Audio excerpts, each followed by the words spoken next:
хтось сьогодні хотів би щось сказати, що це означає чуть не сепаратизм, що це, що 60%, читав я ці всі матеріали, я пізніше скажу, що це якщо будемо 60%, а що буде мати державний із цього бюджету. У мене така все інформацію я закінчив. Слово надаю спеціалісту, нашим, пізніше будемо відповідати на питання, більш детально, більш несе ясність, професор у нас Василь Васильович Химінець. Прошу вас. Хочу сказати, що питання економічного розвитку, проблеми економіки краще, як ви, і тут присутніх професорів не знає ніхто. Я не претендую на якісь основні висновки чи щось інше. Всі прошу долучатися до обговорення. Прошу вас. Василь Іванович, дякую. Шановне товариство, на фоні такого ґрунтовного виступу, як Василь Іванович зробив, і враховуючи, що це круглий стіл, я дозволю собі декілька таких загальних сентенцій. Хотів би цей невеличкий виступ почати з того, що всі маємо усвідомлювати, що світ надзвичайно глобалізувався. Це означає певні закони розвитку. Це означає, що динаміка змін з іншого боку тисне на цю глобалізацію і виробляє специфічний клімат на всій поверхні планети Земля і, зокрема, у європейському середовищі. Я хотів би цій аудиторії нагадати, особливо з погляду того, що тут багато молодих людей. На початку 50-х років Японія, програвши Другу світову війну, умовно кажучи, стояла гола, боса, голодна і надзвичайно зла. Надзвичайно. Якщо ви трошки в історію подивитесь, ви побачите, як у вигляді контрибуції із цієї держави було вивезено все. Все, вона стояла голою. І вперше, виходячи з того самурайського характеру, який японці завжди проявляли, там почали створюватися щось на зразок того, що ми сьогодні називаємо з вами експертно-аналітичні центри. Експертно-аналітичні центри – це групи спеціалістів за фахом. Не всеядні, зверніть увагу. Економісти свою справу роблять, політики свою, освітяни свою. Але експертно-аналітичні центри, пріоритет залишився пізніше за Європою. Європа цю ідею потягнула від Японії. Експертно-аналітичні центри забрали від політиків дуже важливу справу. Я її дозволю собі назвати так. До цього часу, до експертно-аналітичних центрів, будь-яка країна розвивалась за законами в лапках, от сібятіни.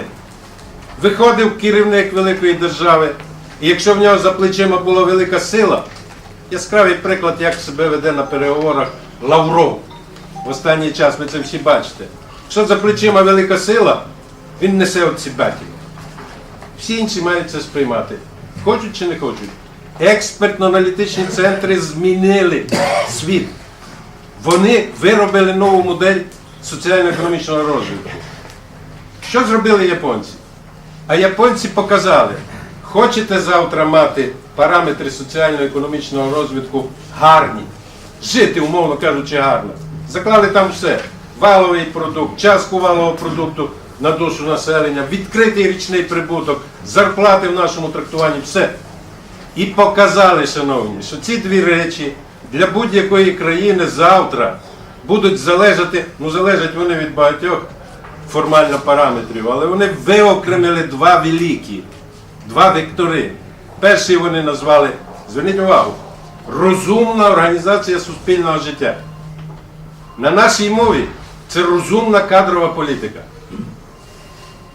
Другий вектор, якщо з сьогоднішньою мовою говорити, це інноваційні технології у всіх сферах суспільного життя. Насамперед акцент був зроблений на інновації в виробничій сфері. Шановні, японці в соціально-економічному розвитку сьогодні тут, ось тут, там, якщо пам'ять мені не зраджує, біля 46 тисяч євро валового продукту на душу населення, а ми в Україні і багато інших бідних держав тут своїми менше 2 тисячами доларів на сьогоднішній день. Це нонсенс. акцентую вашу увагу на тому, що європейська спільнота ось цю парадигму соціально-економічного розвитку японську доповнила в свій час. Що зробила європейська спільнота, якщо говорити в таких великих параметрах? Вона ввела поняття вплив громадянського суспільства. Громадянське суспільство. Громадянське суспільство у поєднанні з цими двома речами дали поштовх розвитку Європи. Туди, куди ми прагнемо сьогодні євроінтегруватися. Що зробили ми в останній час? Ми, шановні, якщо говорити в такому відверто великому, пафосному звучанні, ми ці речі доповнили нібито двома українськими специфічними векторами розвитку. А. Адміністративна реформа. Змушені це робити, нема куди діватися. І Б, якщо хочемо. Це, шановні, те, що ми назвали у свій час децентралізація влади. Все. Ось вам нова парадигма соціально-економічного розвитку. Тепер дозвольте декілька слів щодо тієї конференції, яка була проведена на початку грудня минулого року. Відбулось, з моєї точки зору, трошки дивні речі. Комітет Верховної Ради з антикорупційної діяльності розглянув проект закону про спеціальну економічну зону.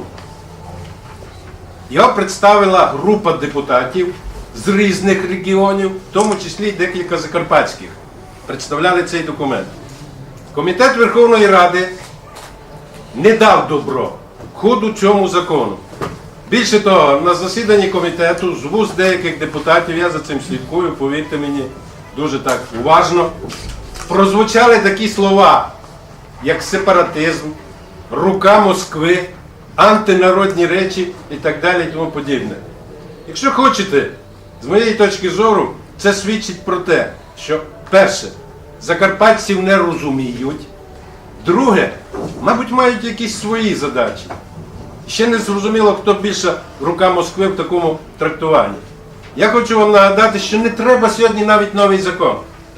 В Україні є 3 закони, які діють, які прийняті ще на початку ХХ століття. Один стосується щодо вільних економічних зон. Правда, його відповідною постановою Верховної Ради нема тут Приходька. Ми Не ображайте. Вибачаюсь. Значить, ми з ним були у Верховній Раді, коли це питання розглядалося. Я особисто сидів у голови Верховної Ради з приводу цього питання. Мав розмову, наскільки вільна економічна зона в Закарпатті дає позитивний економічний результат. Але я хочу наголосити, що я ніколи не був сторонником створення вільної економічної зони на великих територіях. Я знаю теорію вільних економічних зон. Я прихильник того, що це мають бути точкові території. Їх може бути багато, але вони мають давати свій ефект, впливати на цю справу. Закритий цей закон був, не призупинена його діяльність цього закону. В зв'язку з тим, що накрутили дуже багато в Донецькій області. Там відкрили таку, якщо хочете, диру, куди почалися прокачувати фантастично великі гроші. А в нас як роблять? Коли хочуть розв'язати якесь питання, то рубають сокирою по всім напрямкам і відрубують все. Другий закон, шановні, я нагадаю цій аудиторії, який діє у нас уже сьогодні. Другий закон має про спеціальний режим інвестиційної діяльності. Він діє у Закарпатській області. Цей закон, і він знову призупинений. Цей закон допоміг нам втягнути сюди великі інвестиції. Інвестиції запрацювали на цих нових виробництвах. Я не знаю, чи ця аудиторія знає, але, шановні, якщо оперувати таким поняттям, як внутрішній валовий продукт Закарпатської області, то в цю величину Ужгородський район уносить майже 40%. А районів 13. А крім них ще 6 міст, 5 міст обласного підпорядкування. І чому так трапився, такий перекос? Але ще тому, що тут запрацювали ці підприємства. А ще такі підприємства є в Мукачівському районі, в Мукачеві, і вважайте вся економіка області. Ну це нонсенс, який який в принципі не може бути у сьогоднішньому цивілізованому світі. Це абсурд якийсь економічний. Його треба поправляти терміново. І ще є один закон, шановні. Значить, він називається, тут Йосип Йосипович Головач, він про нього, напевно, більше скаже. Це закон, який дозволяє створювати технопарки. Так от, якщо б ці три закони, з моєї точки зору, сьогодні запрацювали, вони прийняті, вони розроблені. Потрібно тільки, щоб вони запрацювали і дали поштовх економічному розвитку всієї держави і, зокрема, й Закарпатської області. Шановні, виходячи з цього, оце, що я зробив такий вступ, я дозволю собі декілька слів, доповнюючи Василя Івановича, бо доповідь я робив на тій конференції, досить таку серйозну, аналітичну, з цифрами, з аналізами, заакцентувати вашу увагу на наступному. Ми в свій час мали декілька програм розвитку області. Ще в останній рік радянської влади ми вперше на Україні зробили концепцію, вдумайтеся, молодь, переходу до ринкових відносин. Я був викликаний в Київ відразу, причому ніким іншим, а Кравчуком, реформатором великим. Він мене запитав: ти що, хочеш капіталізм будувати? Ні, кажу, не капіталізм. Я б хотів, щоб життя ся змінило в кращу сторону. Це головне. А вже що будувати? Це інша справа. Це вже залежить від механізмів, які закладаються в основу розбудови будь-якої справи. Потім, шановні, я нагадаю цій аудиторії, коли був губернатором Балога, ми десь років 3, тут є багато людей, які займалися цією проблемою, розробляли вперше на Україні концепцію сталого розвитку Закарпаття. Я покажу цим молодим людям, що це був за документ, і скажу, чого ми досягли. На основі цієї концепції пізніше була розроблена програма розвитку області. Тут вона переді мною. Фантастичний документ на 350 сторінок. Сталий розвиток на планеті Земля задекларований на Ріо-де-Жанейро світовому саміті. Це 1992 рік. Це, умовно кажучи, такий розвиток, коли людство розбудовує своє життя, не змінюючи природу, довкілля. Вперше на Україні така концепція була розроблена в нас. Ми її оприлюднили, довго з нею возилися. Затверджена на сесії Закарпатської обласної ради народних депутатів. І на ній розроблена була ця програма розвитку Закарпаття. Що планувалося? Що ми думали тоді? Це, шановні, 2001 рік уже. Що на основі цього документу відповідні документи мають розробити в регіонах, у всіх районах і по основним бюджетоутворюючим галузям. Умовно кажучи, в цих документах мало бути закладено: це в Закарпатті розвивати потрібно. Це ні в якому разі. А це можна тільки при певних умовах. Нам здавалося, науковцям, практикам, а там було задіяно, Іван Михайлович, напевно, до людей 60 науковців, біля 40 керівників підприємств різних. Там була колективна думка, викладена в документі. Документ розглядала сесія обласної ради. Значить, і ми хотіли, щоб такий імпульс розвитку. Цей документ сьогодні ніхто не знає. Я є учасником, принагідно скажу цій аудиторії, і такого фундаментального документу, як Національна стратегія розвитку України. Нагадаю цій аудиторії, що вона розроблялася під егідою Академії наук України.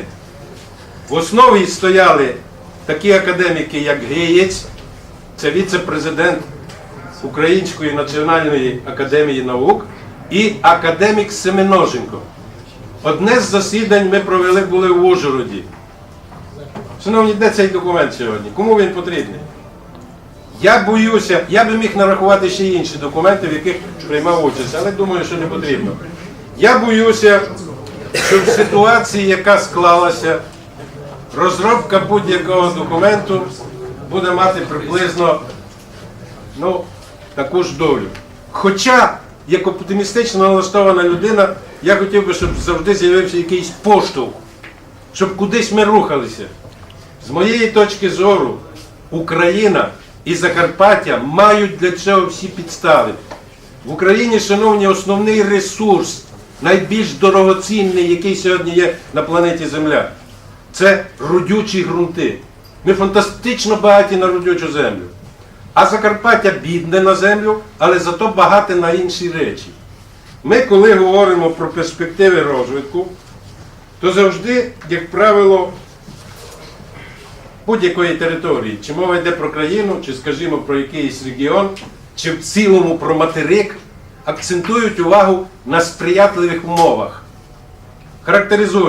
Характеризуючи соціально-економічний стан, я не буду до нього повертатися, Василь Іванович сказав все. Виділяють сприятливі умови і пробують їх закласти в якусь парадигму розвитку, яку вибудовують. Коли мова ведеться про Закарпаття, всі, незалежно від політичних поглядів, від розуміння економіки, але, як правило, акцентують увагу на таких моментах. Це насамперед географічне положення. У нас фантастичний ресурс, бо називають нас західними воротами. Ми б могли тільки на цьому, колись пробували спеціалісти підрахувати, заробляти великі гроші, дуже великі гроші. Значить, наступний момент, дуже важливий, це ресурсний достатній потенціал.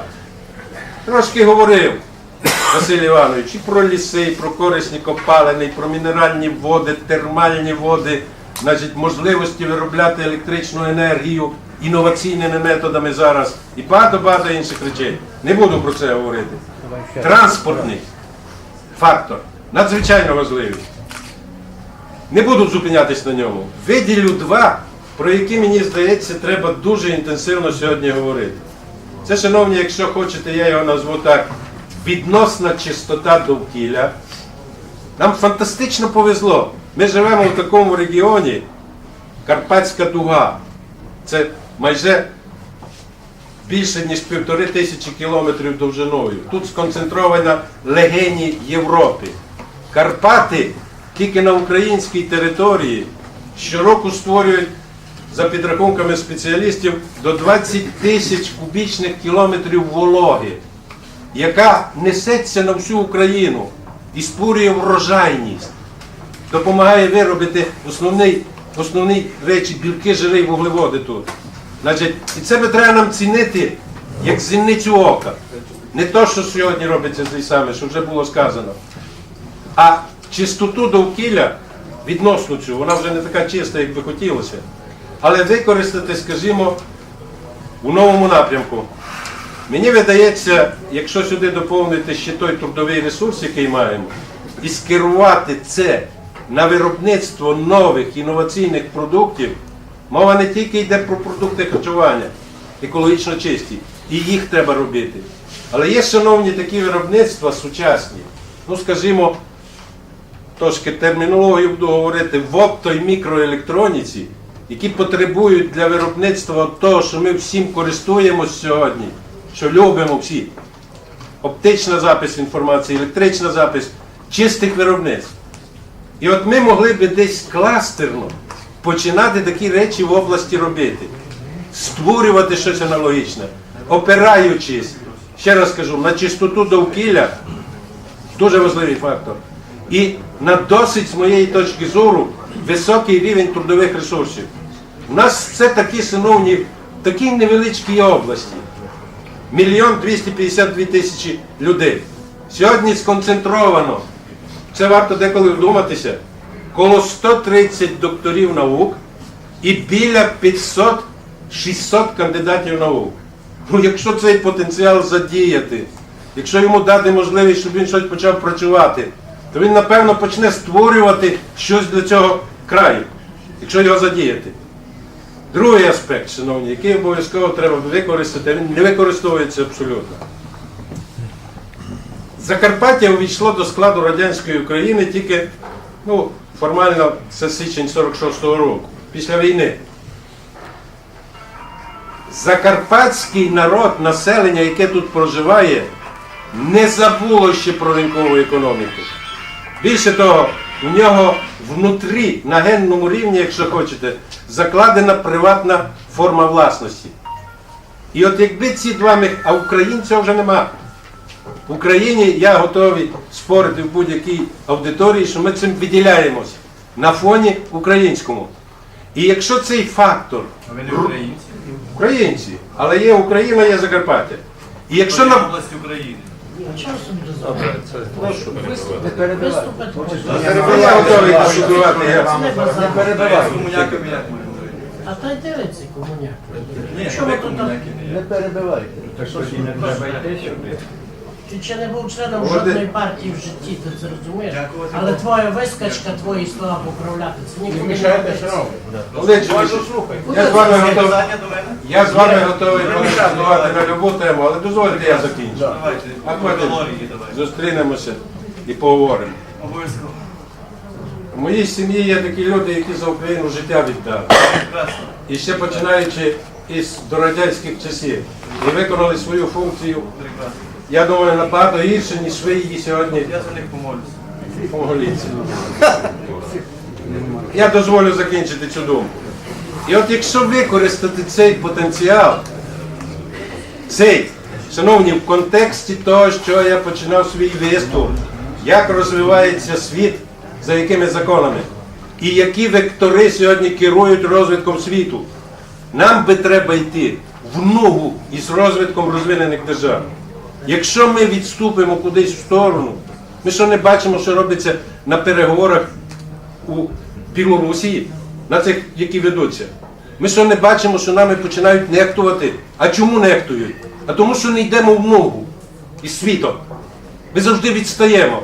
У нас відставання фантастичне. І це пов'язано з тим, я дозволю собі так сказати.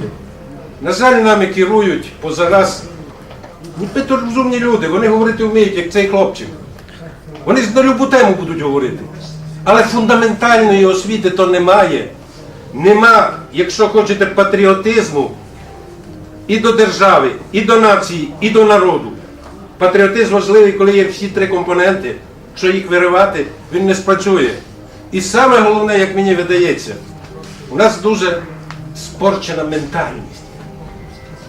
Європейська спільнота боїться Україну найбільше за нашою ментальністю. Зверніть увагу, у нас закон не закон. Ми його виконувати не хочемо. А релігію теж хочемо використати тільки так, як нам зручно. Це фантастична ментальність гримуча вироблена на Україні. Коли нетерпимість, коли людина не вислухає тебе, а починає свій вердикт виносити. Причому такий, з його точки зору. Йому ще здає, що він вже зайняв висоту. Звідси. Це абсурд, шановні. Якщо людина будь-яка щось каже, це треба зрозуміти і спробувати використати на користь. Тоді буде якийсь толк. Так от до чого я веду, шановні.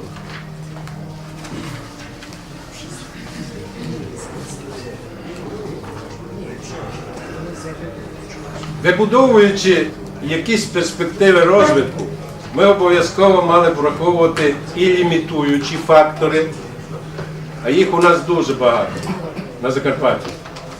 Це, скажімо, і проблеми з землею, і те, що з енергетичними речами в нас є проблеми, і законодавча база не завжди працює на користь тих ідей, які з'являються. І, скажімо, гористість Закарпатської області. Це дуже великий лімітуючий фактор. Ми маємо велику градацію в розвитку низинної частини Закарпаття і гористої. І тут би треба щось думати. Так от основна проблема, як мені видається, лежить у площині суспільної організації. Якщо простіше говорити, то кадри.